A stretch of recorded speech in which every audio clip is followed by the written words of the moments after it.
Hi good morning అందరికి. అందరు ఎలా ఉన్నారండి? మళ్ళా చాలా మందివి బరువు పెరిగిపోగానే తెగ టెన్షన్ పడిపోతా ఉంటాం. ఈ టెన్షన్ వల్ల ఇంకా బరువు పెరిగిపోతూ ఉంటాం. అయితే ఈ బరువు పెరిగిన దగ్గర నుంచి ఆ ఎక్సర్సైజ్ చేసేద్దాం, ఈ ఎక్సర్సైజ్ చేసేద్దాం, ఆ వాకింగ్‌కి వెళ్ళిపోదాం అని చెప్పేసి తెగ ప్రయత్నాలు చేసేస్తూ ఉంటాం. ఒకటండి, మనం ఎక్సర్సైజులు చేసేసంత మాత్రాన బరువు తగ్గిపోదు. మన శరీరాల్లోనే చేసుకోవాల్సిన మార్పులు చేసుకుంటేనే బరువు తగ్గుతాం. మనం బరువు తగ్గాలి. మన శరీరానికి, మన హైట్‌కి, వెయిట్‌కి తగినంత బరువు మనం ఉండాలి అంటే, మన శరీరానికి తగ్గ మార్పులు, ఆహార నియమాలు మనం పాటించాలి. ఆహార నియమాలు పాటిస్తుంటేనే బరువు తగ్గుతాం. అదెలా అనేసి మనం తెలుసుకుందాం. అయితే వీడియోలోకి వెళ్ళబోయే ముందు ప్లీజ్ నా వీడియో మీకు నచ్చినట్టయితే లైక్ చేయండి, షేర్ చేయండి, సబ్స్క్రైబ్ చేయండి. ప్లీజ్ మీరు లైక్ చేయడం వల్ల నా వీడియో ఇంకా ముందుకు వెళ్తుంది. వేరే వాళ్ళకి కూడా అది చేరుతుంది. నా వీడియోకి లైక్ చేసి నన్ను సపోర్ట్ చేయండి. అయితే మనం బరువు ఎట్లా తగ్గాలనేది ఈ వీడియోలో తెలుసుకుందాం. అలాగే కొన్ని యోగాసనాలు కూడా చూద్దాం. సరేనండి? Thank you. లావైపోతున్నాం. అందరికీ కూడా ఇదే బెంగ. ఒక ముద్ద ఎగస్ట్రా తింటే లావైపోతున్నాం. డెలివరీ తర్వాత లావైపోతున్నాం. లావైన తర్వాత ఒళ్ళు తగ్గటం లేదు అని ఈ టెన్షన్లో ఇంకా ఒళ్ళు తగ్గకుండా అలాగే ఉండిపోతున్నాం. ఏదో ఒక ఎక్సర్సైజ్ స్టార్ట్ చేస్తాం. ఏదో పరుగో, నడకో ఏదో ఒకటి స్టార్ట్ చేస్తాం. చేసిన తర్వాత ఒక 2 రోజులు ఒళ్ళు నొప్పులు వచ్చి, బద్ధకం వచ్చి మళ్ళీ పక్కన పెట్టేస్తాం. కానీ ఒకప్పుడు ఎక్కువగా శారీరక శ్రమ మీద ఆధారపడి ఉండేవాళ్ళు. వాళ్ళు తినేవి జొన్నలు, రాగులు ఇవే ఎక్కువగా ఉండేది. వాళ్ళకి ఇవేవి తెలియదు. ఫైబర్ అని, ప్రోటీన్స్ అని ఇవేవి వాళ్ళకి తెలియదు. వాళ్ళు పండించుకునే పంట, కష్టపడి పండించుకునే పంటని చక్కగా వండుకొని తినడమే వాళ్ళకి తెలుసు. దాని ద్వారా శారీరక శ్రమకు కూడా వాళ్ళు ఎక్కువగా ప్రాధాన్యత ఇచ్చేవారు.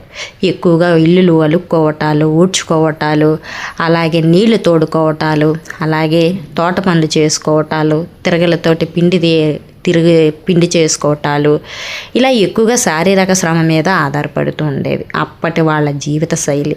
మరి మనకేంటి అంటే కాసింత చెమట పట్టిందంటే అబ్బబ్బబ్బబ్బా అస్సలు ఉండలేం. ఏ ఫ్యాన్ కిందకో పారిపోవాలి, ఏసీ కింద కూర్చోవాలి. మనకు చల్లదనం తగిలి గాలి తగులుతూ ఉండాలి శరీరానికి. అంతేగాని చెమట పట్టనివ్వం. చెమట పట్టిందంటే బాబోయ్ అని పారిపోతాం. కానీ శరీరానికి చెమట పట్టి శరీరంలో ఉన్న మలినాలన్నీ బయటకు పోతూ ఉంటేనే మనిషి ఉత్తేజంగా, మనిషి అందంగా, ఆనందంగా ఉంటాడు. ఇది నేను నమ్మిన సిద్ధాంతం. అవునా కాదా? ఎవరమైనా సరే మనం తినే తిండిలో కూడా మనం కొన్ని మార్పులు చేర్పులు చేసుకోవాలి. ఉంది కదా అని కంచం నిండా వేసుకుని తినేసాం అనుకోండి, ఎన్ని ఎక్సర్సైజులు చేసినా తగ్గం. అవునా కాదా చెప్పండి? ఎందుకంటే మనం తిండి తగ్గించుకుంటూ వస్తూ ఉంటే క్రమేపీ మన శరీరం కూడా తగ్గుతూ ఉంటుంది. మన శరీరానికి కావలసినంత వ్యాయామం ఒక యోగా చేయాలనుకుంటే మన బాడీ ఫ్లెక్సిబుల్గా ఉంటుంది. యోగా చేయటం వల్ల ఆసనం తీస్తున్నప్పుడు శ్వాస మీద మనం ధ్యాస పెట్టడం వల్ల అది మనకి ధ్యానానికి కూడా ఏకాగ్రతని కల్పిస్తుంది. ధ్యానంలో ఏకాగ్రత కుదరటం మొదలు పెట్టిందంటే ఎటువంటి సమస్యనైనా సరే మనకు చాలా చిన్నదిగా కనిపిస్తుంది సమస్య అనేది. ఇదే కదా అనిపిస్తూ ఉంటుంది. బహుశా అప్పట్లోని కూడా వాళ్ళు ధ్యానానికి ఎక్కువగా, శారీరక శ్రమలకి కూడా ఎక్కువ ప్రాధాన్యత ఇచ్చి వాళ్ళు ఎక్కువ కాలం బ్రతికింది కూడా దీనివల్ల అనుకుంటా. మనం ఎక్కువగా శారీరక శ్రమను పక్కన పెట్టి ఆర్డర్ పెట్టుకొని పిజ్జాలు, బర్గర్లకి అలవాటు పడిపోయిన శరీరాలు తగ్గమంటే ఎట్లా తగ్గుతాయి? తగ్గడం కష్టమే కదా. కానీ మన అలవాట్లు మార్చుకుంటే మన శరీరం కూడా మనలాగా చెప్పిన మాట వింటుంది. మనం టిఫిన్ చేసిన తర్వాత భోజనానికి, టిఫిన్కి ముందు 3-4 గంటలు టైం ఉంటుంది కదా, అప్పుడు మంచినీళ్ళు ఎక్కువగా తాగండి. అలాగే వారానికి ఒకసారైనా ఉపవాసం ఉండడం అలవాటు చేసుకోండి. మనం తినే ఫుడ్లోని క్వాంటిటీ తగ్గించుకుంటూ రండి. మనం తినే ఫుడ్లో క్వాంటిటీ తగ్గించుకుంటే 4 ముద్దలు తిన దగ్గర 3 ముద్దలు తినండి. అలాగే నీళ్ళు ఎక్కువగా తాగటం వల్ల మనలో ఉన్న చెడు అంతా కూడా బయటకు పోతూ ఉంటుంది.